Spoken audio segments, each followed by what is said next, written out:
کہ ہمارے تعلقات ناجائز تھے، ہماری محبت روحوں کا ملاپ تھا۔ البتہ اس گناہ کا مجھے احساس تھا کہ میں ایک شادی شدہ عورت کے پاس اس کے خاوند کی غیر حاضری میں بیٹھا ہوا تھا، لیکن جوانی میں اتنی گہرائی میں کون سوچتا ہے؟ ذرا سی دیر میں ہم دونوں بھول ہی گئے کہ ہم کہاں بیٹھے ہیں۔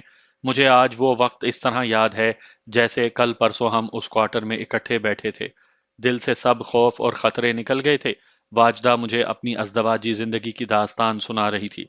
کبھی اس کے آنسو نکل آتے اور کبھی وہ مسکرانے لگتی۔ اس نے وہی باتیں سنائیں جو صداقت مجھے لکھ چکا تھا۔ میں تمہیں ایک بات بتا دوں خانی، واجدہ نے کہا۔ میں نے اسے تمہارا بتا دیا تھا۔ یہ شخص میرے زیر ہو گیا اور میری باتیں ماننے لگا تو میں نے اس کے ساتھ اپنا رویہ نرم کر لیا۔ ایک روز یہ میرے پیچھے پڑ گیا کہ بتاؤ تم کسے چاہتی ہو؟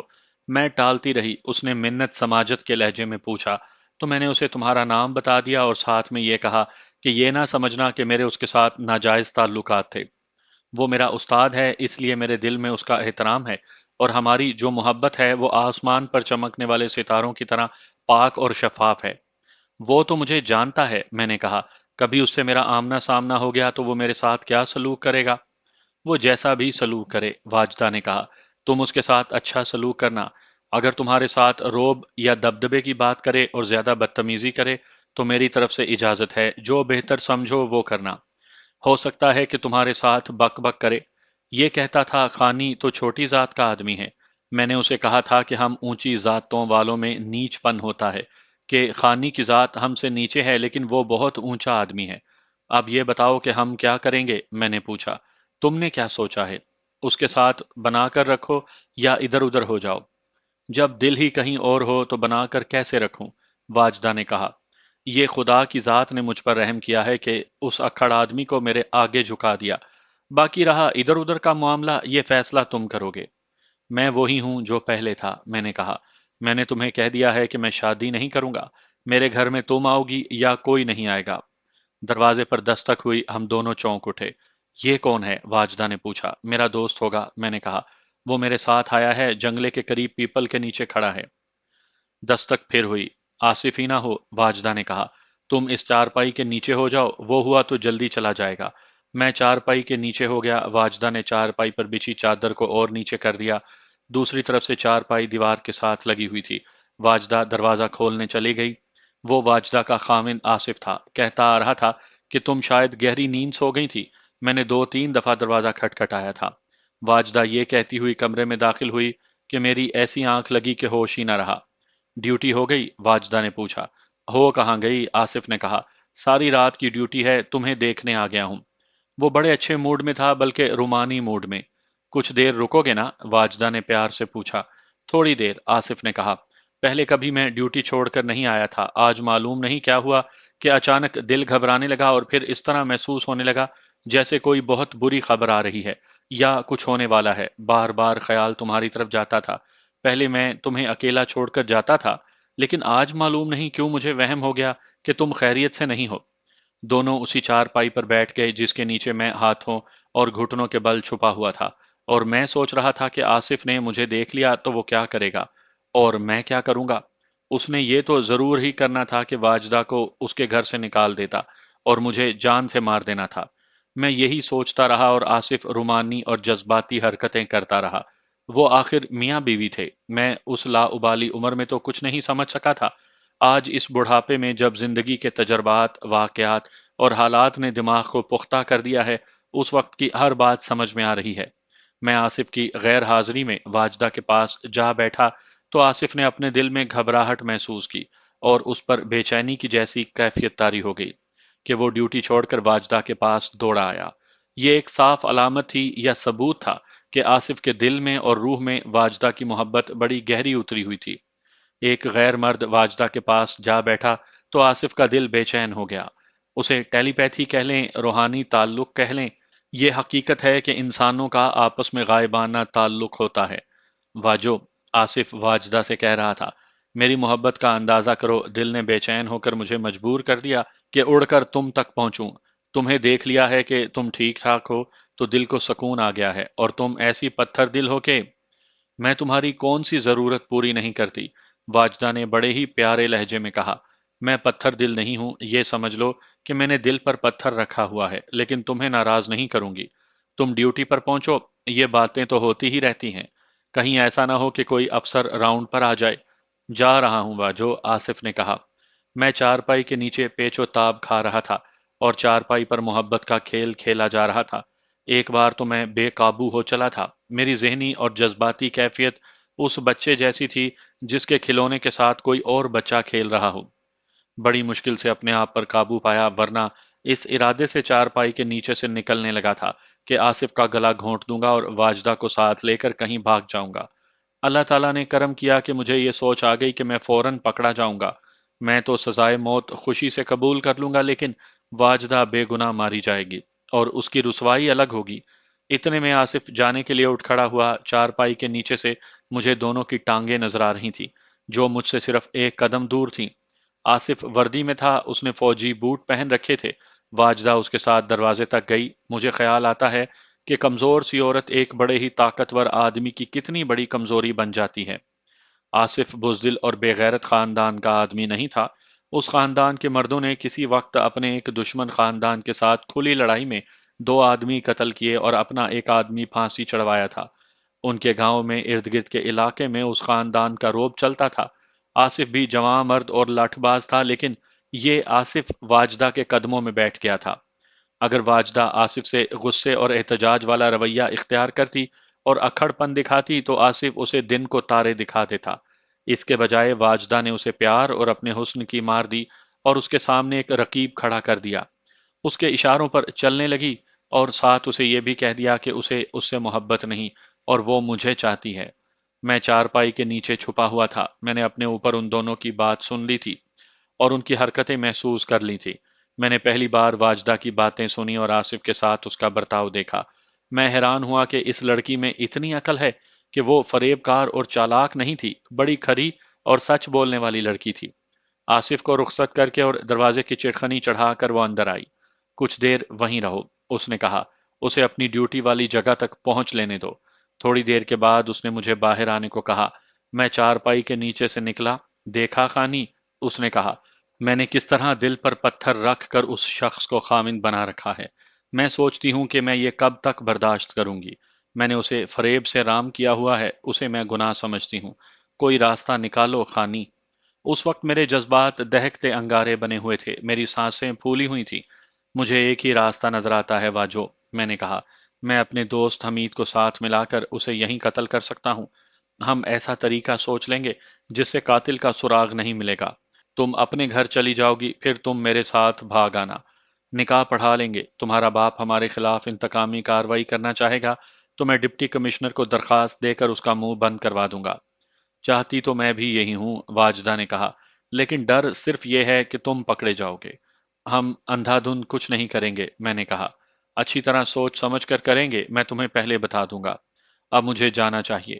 ہم نے اگلی ملاقات اس طرح طے کی کہ میں 10 دنوں بعد فلاں دن 4 بجے کے لگ بھگ جنگلے کے باہر سڑک سے گزروں گا اور واجدہ مجھے بتا دے گی کہ آصف کی رات کی ڈیوٹی کس روز ہوگی۔ میں وہاں سے نکل آیا۔ 2 گھنٹے گزر گئے تھے۔ حمید پیپل کی اوٹ میں بیٹھا ہوا تھا، مجھے دیکھ کر اٹھا۔ کوارٹر میں کون آیا تھا؟ اس نے پوچھا۔ اس کا خامن تو نہیں تھا؟ وہی تھا یار، میں نے اسے ساتھ لے کر چلتے ہوئے کہا۔ واجو نے مجھے چارپائی کے نیچے چھپا دیا تھا۔ میں نے دیکھا تھا، وہ جلدی چلا گیا تھا، حمید نے کہا۔ لیکن میں تو پریشان ہو گیا تھا، میں تو سمجھ بیٹھا تھا کہ وہ اچانک آ گیا تھا اور تم دونوں کو قتل کر کے چلا گیا ہے یار۔ مجھے تو ایک اور خطرہ بھی نظر آنے لگا تھا۔ میں نے سوچا کہ ایسا بھی ہو سکتا ہے کہ واجو نے تمہیں دھوکے میں گھر بلا کر مروا دیا ہے۔ میں 3 بار کوارٹر کے دروازے تک گیا اور کان کوارٹر سے لگائے۔ ایک بار تو میں دروازہ کھٹکھٹانے لگا تھا، لیکن اندر سے دھیمی سی آواز آئی۔ یہ شاید تمہاری آواز تھی۔ اس سے مجھے ذرا تسلی ہوئی اور میں واپس آ کر بیٹھ گیا۔ لیکن میری بے چینی تمہیں دیکھ کر ختم ہوئی ہے۔ یہ تھی اس وقت کی دوستی۔ دوست دوستوں پر جانیں قربان کرتے تھے۔ آج کی فوج اس وقت کی فوج سے بہت مختلف ہے۔ اس زمانے میں سپاہی ان پڑھ ہوتے تھے اور ہر سپاہی کی اتنی سی اہمیت ہوتی تھی کہ وہ سپاہی ہے، حکم کا پابند، جس کی اپنی کوئی رائے نہیں ہوتی۔ بعض سپاہی دماغی لحاظ سے اچھے نکل آتے تھے، بات چیت اچھے اور پر اثر انداز سے کر لیتے تھے اور اچھے برے کی تمیز رکھتے تھے۔ ایسے ہی سپاہی ترقی کرتے اور عہدے حاصل کرتے تھے۔ حمید ایسے ہی سپاہیوں میں سے تھا جسمانی لحاظ سے اسمارٹ اور دماغی لحاظ سے چست اور چالاک، جرت سے بات کرتا اور عہدیداروں وغیرہ پر اپنا اثر پیدا کر لیتا تھا۔ ایسی ہی کچھ خوبیوں کی بدولت وہ اپنی پلاٹون حوالدار اور کمپنی کے حوالدار میجر کا منظور نظر بن گیا تھا۔ اتفاق سے یہ دونوں عہدیدار ہمارے ہی علاقے کے تھے۔ میں حوالدار کلرک تھا اور میں ہیڈ کوارٹر کمپنی میں تھا۔ کلرکوں کو پلٹن میں عزت کی نگاہ سے دیکھا جاتا تھا۔ اللہ نے مجھ پہ کچھ خوبیاں اور کچھ جوہر عطا کیے تھے، جن میں ایک یہ تھا کہ میں خوش طبع اور زندہ دل تھا، اور میں ہر بات مزاحیہ انداز میں کیا کرتا تھا، اور ان اوصاف نے مجھے ہر دل عزیز بنا دیا تھا۔ ہماری بٹالین میں ایک نائک اور اس کی ایک واردات بہت مشہور تھی۔ یہ 2 ڈھائی سال پہلے کا واقعہ تھا۔ اس وقت بٹالین جلندھر چھاؤنی میں تھی۔ یہ نائک جلندھر سے 20 میل دور ایک گاؤں کا رہنے والا تھا۔ اس کی کسی کے ساتھ خاندانی دشمنی تھی۔ دشمن خاندان میں ایک آدمی فتنہ اور فساد کی اصل جڑ تھا۔ بعض لوگوں کو فتنہ و فساد میں لطف آتا ہے۔ یہ نائک اس آدمی کو قتل کرنا چاہتا تھا۔ اس آدمی نے نائک کے خاندان والوں کو بہت نقصان پہنچایا تھا۔ نائک اپنے کمپنی صوبے دار کا خاص آدمی تھا۔ اس نے کمپنی صوبے دار کو اپنا ارادہ بتایا۔ صوبے دار نے اسے قتل کا پلان بتا دیا۔ ایک شام گنتی کے بعد نائک ایک لمبا چاقو لے کر چلا گیا۔ رات کو اس نے اپنے دشمن کے گھر پہنچ کر اسے آواز دی۔ وہ سویا ہوا تھا۔ جاگ کر باہر آیا۔ نائک نے اس کے سینے اور پیٹ میں چاقو مارے اور بھاگ آیا۔ وہ شخص فوراً مرا نہیں۔ اس نے گھر والوں کو آوازیں دیں۔ سب باہر آئے تو اس نے نائک کا نام لے کر بتایا کہ وہ اسے مار گیا ہے۔ اسے اٹھا کر تھانے لے گئے۔ وہاں تک وہ زندہ رہا۔ تھانے دار کو بیان دے کر مرا۔ نائک کو معلوم تھا کہ ایک پیسنجر ٹرین جلندھر کو جاتی ہے۔ اسٹیشن 4 میل دور تھا۔ نائک گاڑی کے وقت پر پہنچ گیا اور اس گاڑی نے اسے جلندھر پہنچا دیا۔ وہ اپنی بیرک میں گیا اور کپڑے بدل کر سو گیا۔ تھانے دار اس کی گرفتاری کے لیے اس کے گاؤں گیا۔ اس کے گھر پر چھاپا مارا۔ گھر والوں نے کہا کہ وہ تو گھر آیا ہی نہیں۔ گاؤں کے کسی بھی مرد، عورت یا بچے نے نہیں کہا کہ وہ گاؤں میں دیکھا گیا تھا۔ تھانے دار جلندھر چھاؤنی نائک کی گرفتاری کے لیے بٹالین کے صوبے دار میجر سے ملا اور انگریز کمانڈنگ آفیسر سے ملا اور اسے بتایا کہ فلاں نائک ایک آدمی کو قتل کر آیا ہے۔ کمپنی صوبے دار اور نائک کو بلایا گیا۔ نائک نے حیران ہو کر کہا کہ میں تو رات 10 بجے تک صوبے دار صاحب کے حکم سے فلاں کام کرتا رہا ہوں۔ صوبے دار نے اس کے بیان کی تائید کی۔ بیرک میں اس کے ساتھ رہنے والے جوانوں کو بلایا گیا۔ سب نے کہا کہ یہ تو صوبے دار صاحب کا بتایا ہوا کام کر کے سو گیا تھا اور صبح اپنے بستر سے اٹھا تھا۔ کمانڈنگ آفیسر نے تھانے دار کو چلتا کیا اور قتل ہضم ہو گیا۔ خانی بھائی، ایک روز حمید میرے پاس آیا اور کہنے لگا، میں اس نائک سے ملا ہوں اور اس سے پوری واردات سنی ہے۔ اب ذرا تم میری بات پر غور کرو اور مجھے مشورہ دو۔ میں نے اس شاہ جی کے ساتھ حساب برابر کرنا ہے۔ اس نے مجھے دھوکے میں اپنے گھر بلایا اور اپنے 2 بدماشوں سے مجھ پر حملہ کروایا تھا۔ میں ٹریننگ سینٹر سے 5 دنوں کی چھٹی گھر گیا تھا تو عائشہ نے مجھے بتایا تھا کہ وہ ابھی تک اس کے ہاتھ نہیں آئی اور شاہ جی اس کے ماں باپ کو پریشان کرتا رہتا ہے۔ اب اس نے عائشہ کو دھمکی دی تھی کہ وہ اسے اپنے بدماشوں سے اغوا کروا لے گا۔ تمہارا ارادہ کیا ہے؟ میں نے اس سے پوچھا۔ کیا تم اس نائک جیسی واردات کرنا چاہتے ہو؟ نہیں، اس نے جواب دیا، میں شاہ کو قتل نہیں کروں گا، اس کے ساتھ کوئی اور سلوک کروں گا۔ تم نے خود بھی تو کچھ سوچا ہوگا۔ میں نے کہا، اکیلے جاؤ گے؟ نہیں، اس نے کہا، تم میرا ساتھ دو گے؟ میں نے جو سوچا ہے وہ بتاتا ہوں، پہلے یہ بتاؤ کہ میرا ساتھ دو گے؟ یہ بھی کوئی پوچھنے والی بات ہے یار، میں نے کہا، میں نے تمہیں بھائی بنایا ہے۔ پھر ہو گیا کام، اس نے کہا، شام گنتی کے بعد یہاں سے نکل جائیں گے، بس مل جائے گی، تمہارے شہر یعنی قصبے میں اتریں گے، وہاں سے میرا گاؤں 7 8 میل دور ہے، پیدل چلیں گے، شاہ کے گھر تک جائیں گے، باہر والی دیوار پر چڑھنا اور اندر اترنا کوئی مشکل نہیں، شاہ کو جگا کر باہر لے آئیں گے، مار پٹائی کریں گے، اس کے کپڑے اتار کر گھر سے دور درخت کے ساتھ باندھ دیں گے اور واپس آ جائیں گے۔ رات 2 بجے ریل گاڑی تمہارے اسٹیشن سے گزرتی ہے، یہ گاڑی ہمیں 1.5 گھنٹے میں واپس لے آئے گی۔ یار یہ نہ سمجھ لینا کہ میں تمہارا ساتھ نہیں دینا چاہتا، میں نے کہا، اصل میں بات یہ ہے کہ یہ واردات اتنی آسان نہیں جتنی تم سمجھ رہے ہو۔ یہ سوچو کہ شاہ گھر میں اکیلا نہیں ہوگا، اس کی بیوی اور بچوں کا ڈر تو نہیں؟ ہو سکتا ہے کہ اس نے 1 2 بدماش ڈیوڑی میں سلائے ہوئے ہوں۔ ہاں خانی، حمید نے کہا، بدماشوں کی تو میں نے سوچی ہی نہیں اور نہ ہی سوچوں گا۔ ایک اور خطرہ یاد آ گیا، شاہ کا رکھوالا کتا، وہ مشہور ہے، میں نے یہ کتا دیکھا ہے، بولی نسل کا خون خوار کتا ہے۔ شاہ رات کو اسے کھول دیتا ہے اور یہ کتا کسی کو مکان کے قریب سے گزرنے ہی نہیں دیتا۔ حمید سوچ میں پڑ گیا، کچھ دیر کے بعد بولا، اس کا بندوبست ہو جائے گا۔ جوانی میں دماغ میرا بھی کچھ ایسا ہی تھا۔ میری فطرت ایڈونچر کو بہت پسند کرتی تھی، جسے اردو میں شاید مہم جوئی کہتے ہیں۔ لیکن اللہ نے عقل بھی عطا کی تھی۔ اندھیرے میں جانے سے پہلے میں سوچ لیا کرتا تھا کہ اندھیرے میں کیا ہے، مطلب یہ کہ میں کوئی کاروائی اندھا دھند نہیں کیا کرتا تھا۔ میں نے حمید سے کہا کہ میں اس کا ساتھ دوں گا، لیکن ہر خطرے کا پہلے بندوبست کر کے چلیں گے۔ انگریزوں کی حکومت میں جنگ عظیم سے پہلے فوج میں سپاہی کو بھی ٹھوک بجا کر بھرتی کیا جاتا تھا۔ چند ایک ذاتوں کو ترجیح دی جاتی تھی۔ بھرتی ہونے والے کے گاؤں کے نمبردار سے اور اس علاقے کے تھانے سے چال چلن اور ذات کی تصدیق کروائی جاتی تھی۔ جسمانی صحت اور قد وغیرہ کا بڑا سخت معیار تھا۔ اگر معیار نہیں تھا تو تعلیم کا نہیں تھا۔ سپاہی کورے ان پڑھ ہوتے تھے، انہیں فوجی روبوٹ یعنی مشینی انسان بنا دیا جاتا تھا۔ پھر ان سپاہیوں کی سوچیں بھی فوجی بن جاتی تھی۔ وہ انگریز کو بادشاہ، انداتا اور خدا سمجھنے لگتے تھے۔ جنگ عظیم شروع ہوئی تو انگریز کی بادشاہی تباہ و برباد ہونے لگی۔ ادھر جاپانی فوجوں نے سنگاپور، ملایا اور برما پر قبضہ کر لیا اور ہندوستان خطرے میں آ گیا۔ جنگ سے پہلے کے تندرست اور توانا جوان محاذوں پر مارے گئے یا جاپانیوں نے تھوک کے حساب سے جنگی قیدی بنا لیے۔ انگریزوں نے بھرتی کے تمام معیار نظر انداز کر دیے اور جو آیا اسے بھرتی کر لیا۔ نہ قد دیکھا، نہ چھاتی اور نہ صحت دیکھی۔ میری بٹالین میں 2 نئے سپاہی ٹریننگ کر کے آئے۔ ایک میں یہ نقص تھا کہ وہ چلتا تھا تو اس کے ٹخنے آپس میں ٹکراتے تھے اور دوسرے کے گھٹنے ٹکراتے تھے۔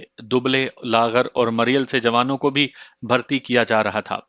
اس بھرتی کو بڑا موزوں نام دیا گیا تھا، گن فوڈر، جس کے لفظی معنی ہیں کہ توپوں کا چارہ۔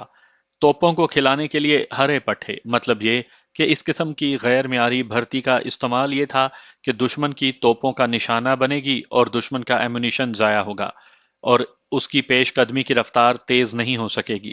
یہ تو جسمانی لحاظ سے کمزور اور ناقص جوان تھے۔ ایسے جوان بھی بھرتی کر لیے گئے جو اخلاقی لحاظ سے ناقص تھے۔ ان میں ایسے جوان بھی تھے جو پولیس کو مطلوب تھے۔ وہ چوری اور ڈکیتی کی وارداتیں کر کے آئے تھے۔ ہماری بٹالین کی سکھ کمپنی میں ایک سکھ سپاہی دو آبے یعنی مشرقی پنجاب کے علاقے کے بڑے مشہور ڈاکو اتم سنگھ عرف اتو کا بالکا تھا۔ ڈاکہ زنی کی ایک واردات میں مطلوب تھا، وہ بھاگ کر بھرتی ہو گیا تھا۔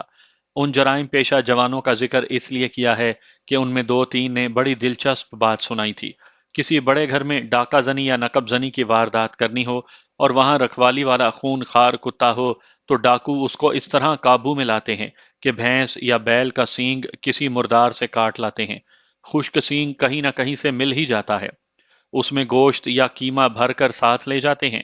جس مکان میں واردات کرنی ہو اس کے قریب جا کر سینگ کتے کے آگے پھینک دیتے ہیں۔ کتا سینگ میں سے گوشت نکالنے میں مگن ہو جاتا ہے۔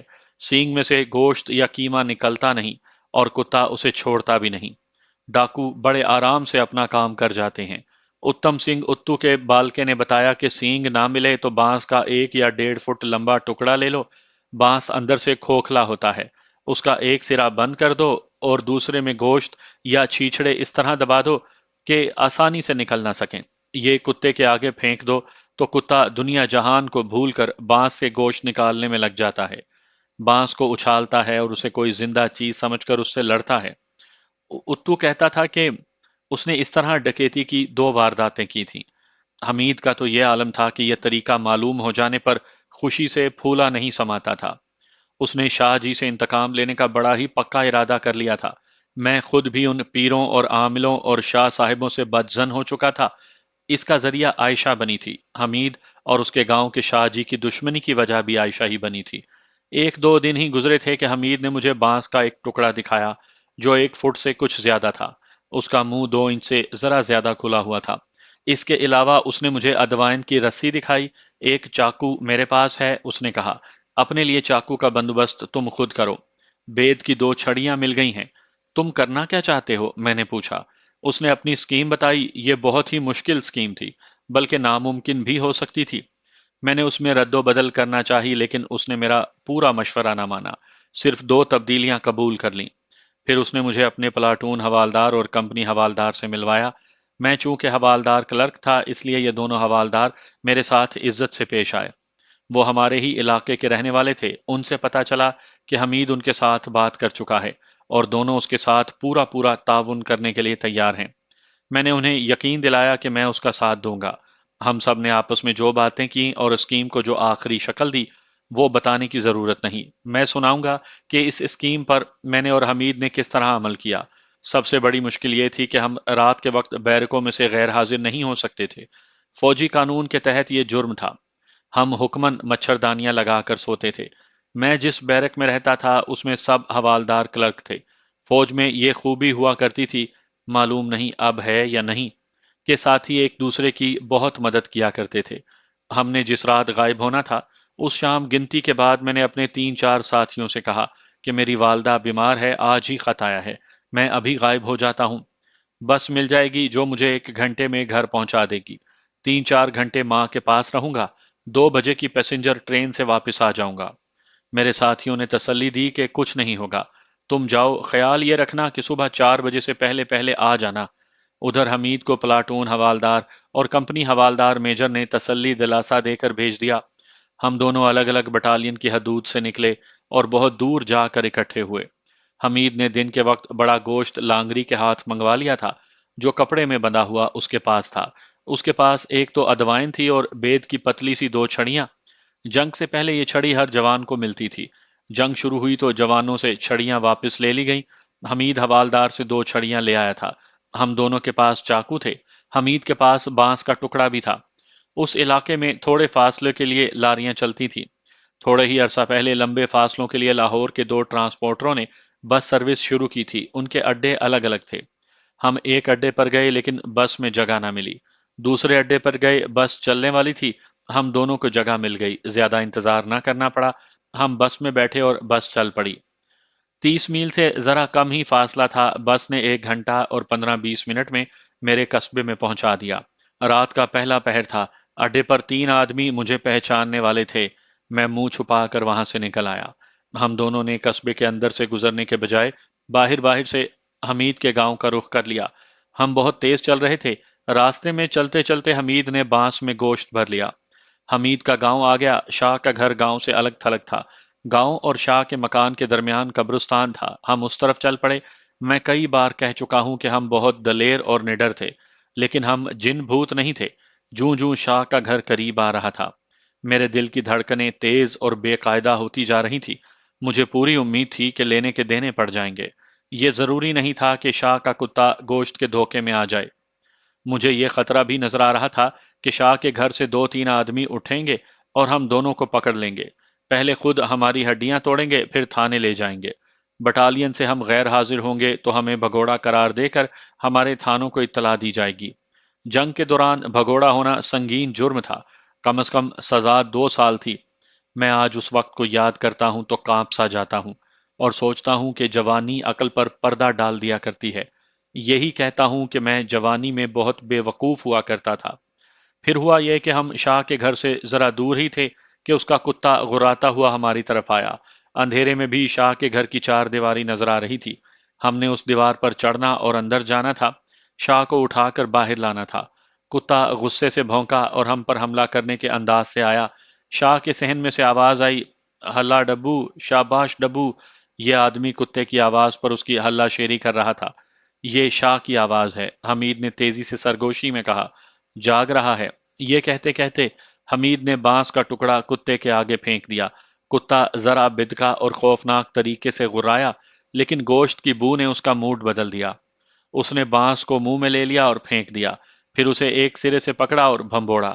گوشت تو نکل نہیں سکتا تھا اور کتا کہتا تھا کہ نکال کے چھوڑوں گا۔ جب کتا بانس کے ساتھ مصروف ہو گیا تو ہم دونوں دیوار کی طرف چل پڑے، لیکن بہت آہستہ آہستہ۔ ہماری نظریں کتے پر لگی ہوئی تھی۔ خطرہ یہ تھا کہ ہمیں مکان کے قریب دیکھ کر کتا بانس کو چھوڑ کر ہم پر حملہ کر دے گا۔ ہم ڈرتے ڈرتے اس کی طرف دیکھتے دیوار کے قریب چلے گئے۔ یکلخت کتے کی ایسی آواز آئی جیسے کتے آپس میں لڑتے وقت نکالتے ہیں۔ افق سے چاند ابھر رہا تھا۔ اس کی روشنی میں ہمیں کتا بانس کے ٹکڑے کے ساتھ لڑتا دکھائی دیا۔ بانس اچھلتا اور گرتا تھا اور کتا شاید اسے کوئی زندہ چیز سمجھتا تھا۔ اس کی غسیلی آواز اونچی ہوتی جا رہی تھی۔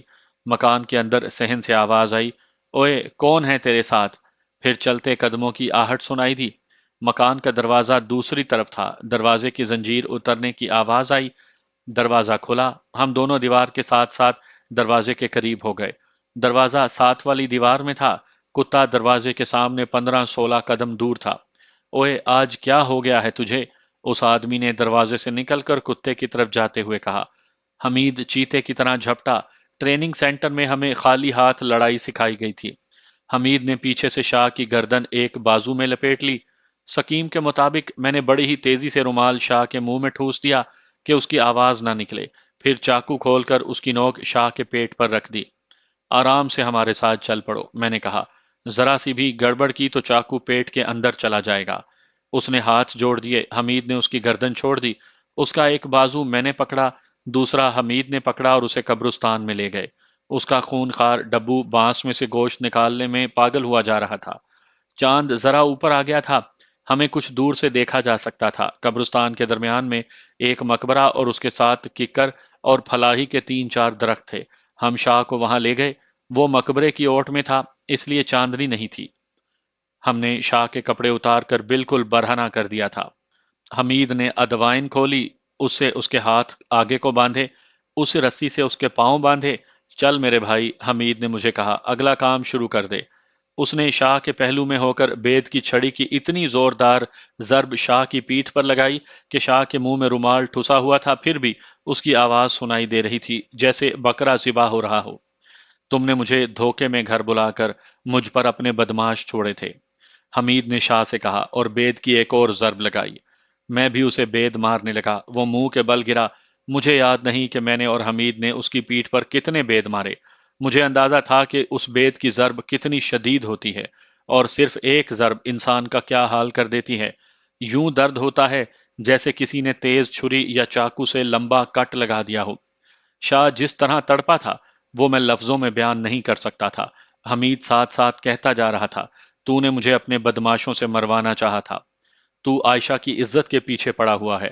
بلا اپنے جنوں اور چڑیلوں کو۔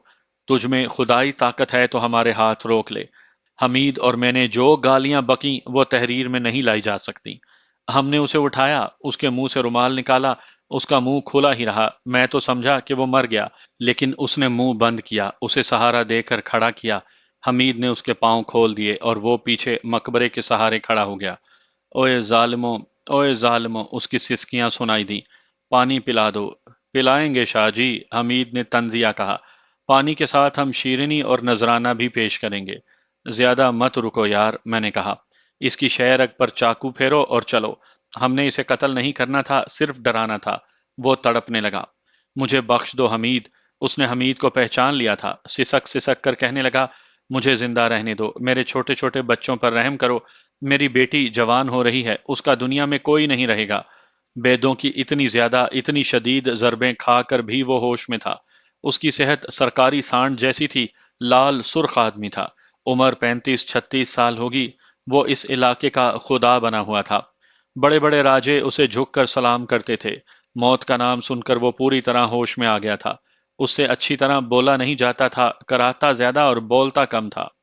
پھر وہ رو پڑا اور بہت ہی دبی ہوئی کربناک آواز میں بولا، قتل نہ کرنا۔ اب میری بات سن شاہ، حمید نے کہا۔ ہم نے تجھے قتل کرنا تھا، لیکن تو نے اپنے بچوں کا واسطہ دیا ہے۔ میں تیرے بچوں پر رحم کرتا ہوں۔ تو نے جو کام کرنے ہیں وہ سن لے۔ ایک یہ کہ تو نے میرا نام نہیں بتانا۔ میرے اس دوست کو تو جانتا ہی نہیں۔ کہنا کہ تو نے کسی کو پہچانا نہیں، معلوم نہیں کون تھے۔ دوسرا کام یہ کہ عائشہ کا پیچھا چھوڑ دے، اس کے ماں باپ کو تنگ نہیں کرنا۔ تیسرا کام یہ کہ عائشہ کے ماں باپ اور میرے ماں باپ سے کہنا کہ عائشہ پر جو جن آتا تھا اس نے حکم دیا ہے کہ عائشہ کی شادی حمید کے ساتھ کر دو، ورنہ میں سب کا بیڑا غرق کر دوں گا۔ آگے بات بنانا تیرا کام ہے۔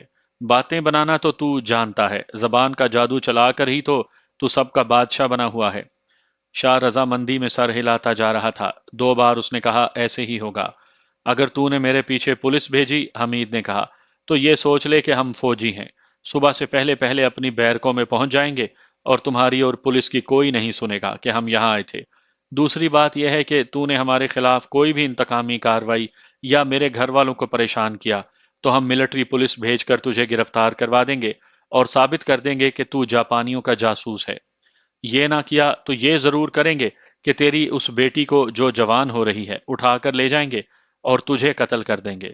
تیرے پاس معلوم نہیں غیبی طاقت ہے یا نہیں، لیکن ہمارے پاس دنیا کی جو طاقت ہے یہ تیرا بیڑا غرق کر دے گی۔ اس نے کراہتی ہوئی آواز میں وعدہ کیا کہ وہ خاموش رہے گا۔ ہم نے اپنی اسکیم کے آخری حصے پر عمل کیا، وہ یہ تھا کہ اسے ککر کے قریبی درخت کے پاس لے گئے اور تنے کے ساتھ اسے اس طرح کھڑا کیا کہ اس کا منہ درخت کی طرف اور پیٹھ باہر کی طرف تھی۔ اس کے ہاتھ بندھے ہوئے تھے، ادوائن کی پوری رسی اس کی ٹانگوں، پیٹھ اور درخت کے تنے کے گرد لپیٹ کر گانٹھ دے دی اور ہم وہاں سے چل پڑے۔ وقت بہت تھوڑا رہ گیا تھا، ہم دوڑنے کی رفتار تک تیز چل رہے تھے۔ اگر ہم ناکام رہتے تو ہمارے قدم بوجھل ہوتے۔ ہم نے خلاف توقع سکیم کے عین مطابق بڑے تھوڑے وقت میں اپنی واردات مکمل کر لی تھی۔ میں اسے آج بھی ایک معجزہ کہتا ہوں۔ معلوم نہیں میں اور حمید نیکی کر رہے تھے یا بدی، لیکن اس میں کوئی شک نہیں تھا کہ یہ شاہ اصل شیطان یا شیطان کا چیلا تھا۔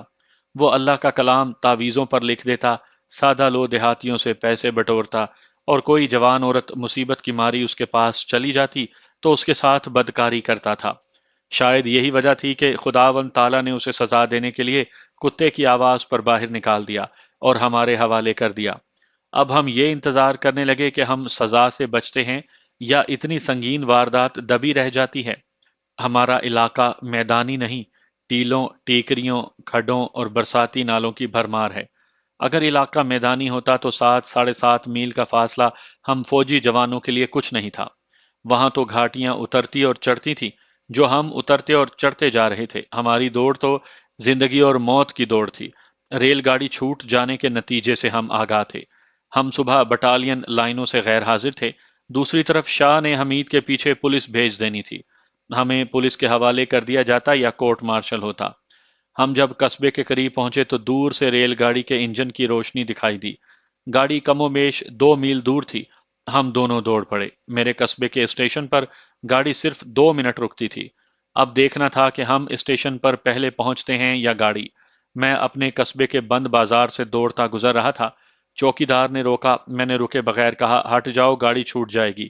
ہم ابھی اسٹیشن کے احاطے میں داخل ہوئے تھے کہ گاڑی پلیٹ فارم پر پہنچ گئی۔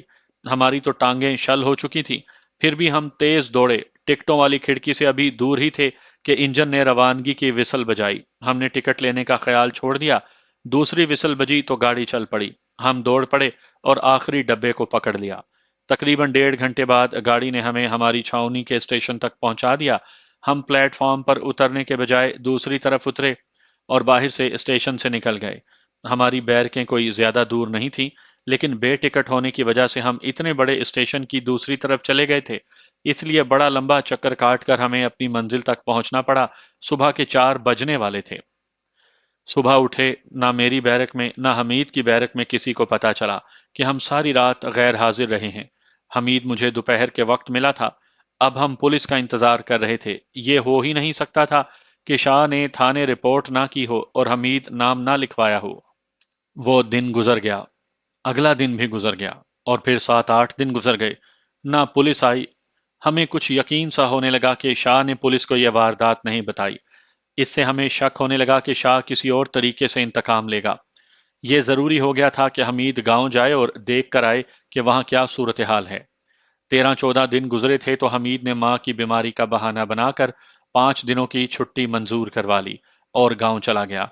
مجھے یہ فکر ہونے لگا تھا کہ حمید گاؤں میں پکڑا جائے گا، لیکن وہ چھٹی کاٹ کر واپس آ گیا۔ اس نے بڑی عجیب بات بتائی۔ گھر والوں نے اسے یہ نئی خبر سنائی کہ شاہ جی کو جنات اٹھا کر لے گئے تھے اور ان کی بہت بری حالت کر کے ایک درخت کے ساتھ باندھ گئے۔ چھٹی کے دوران حمید جس کسی سے بھی ملا، اس نے اسے یہی واقعہ سنایا۔ حمید نے مجھے یہ بات سنا کر کہا کہ میرے دل میں بار بار یہ ارادہ آتا تھا کہ سارے گاؤں والوں کو اور شاہ کے مریدوں کو اکٹھا کر کے سناؤں کہ شاہ کو جنات نہیں بلکہ ہم 2 انسان اٹھا کر لے گئے تھے، لیکن میں یہ بات اپنے کسی دوست کے ساتھ بھی نہ کر سکا، کیونکہ لوگ اس واقعے کو سچا مانتے تھے۔ پتہ چلا کہ یہ بات شاہ نے خود مشہور کی تھی۔ لوگوں نے علل صبح شاہ جی کو ککر کے تنے کے ساتھ بندھا ہوا دیکھا۔ اس کے جسم پر ایک بھی کپڑا نہیں تھا اور اس کی پیٹھ پر گہری لال لکیروں کا جال بچھا ہوا تھا۔ بعض لکیروں میں سے خون پھوٹ آیا تھا۔ یہ خبر فوراً ہی گاؤں میں پھیل گئی۔ شاہ پر غشی کے دورے پڑ رہے تھے۔ لوگوں نے شاہ کو کھولا، اس پر چادر ڈالی اور اٹھا کر اس کے گھر لے گئے۔ گاؤں کے حکیم اور جراح کو بلایا گیا۔ انہوں نے علاج معالجہ شروع کیا۔ شاہ سے پوچھا گیا کہ یہ کیا معاملہ ہے۔ شاہ نے بتایا کہ ایک بڑا ہی جن شیطان کے اکسانے پر اس کے قبضے سے نکل گیا ہے۔ شاہ نے اسے زندہ جلانے کی کوشش کی تھی لیکن جن بچ گیا اور اپنے ساتھیوں کے ساتھ لے کر رات کو شاہ کو اٹھا کر لے گیا۔ ہر کوئی مان رہا تھا کہ شاہ جو بیان دے رہا ہے بالکل سچ ہے۔ اس واقعے سے شاہ کی مقبولیت اور اس کا رعب پہلے سے کہیں زیادہ ہو گیا۔ شاہ کہتا تھا کہ وہ ان جنات کو جو اسے اٹھا کر لے گئے تھے حاضر کر کے سارے گاؤں کے سامنے زندہ جلائے گا۔ حمید عائشہ سے ملا۔ عائشہ بھی مان رہی تھی کہ شاہ کے قبضے میں جنات ہیں اور اسے جنات ہی نے مارا پیٹا ہے۔ حمید نے اسے بتایا کہ وہ جنات وہ اور اس کا ایک دوست تھے۔ غور اس پر کریں کہ اس واقعے کے 20-22 سال بعد یہ شاہ مر گیا تھا۔ اس وقت تک اس کی مریدی اور عقیدت کا سلسلہ بہت دور تک پھیل چکا تھا، اور اس کے مرنے کے بعد اس کے مزار پر آج بھی بڑی شان و شوکت سے عرس ہوتا ہے، اور لوگ اس کی قبر پر بچھی ہوئی چادروں کو ہاتھ لگانے کے لیے دھکے دیتے اور دھکے کھاتے ہیں، اور وہاں جا کر اپنی مشکلیں اور مرادیں بیان کرتے ہیں۔ لوگوں نے اس کے مزار کے ساتھ معجزہ نما کرامتیں گڑھ رکھی ہیں۔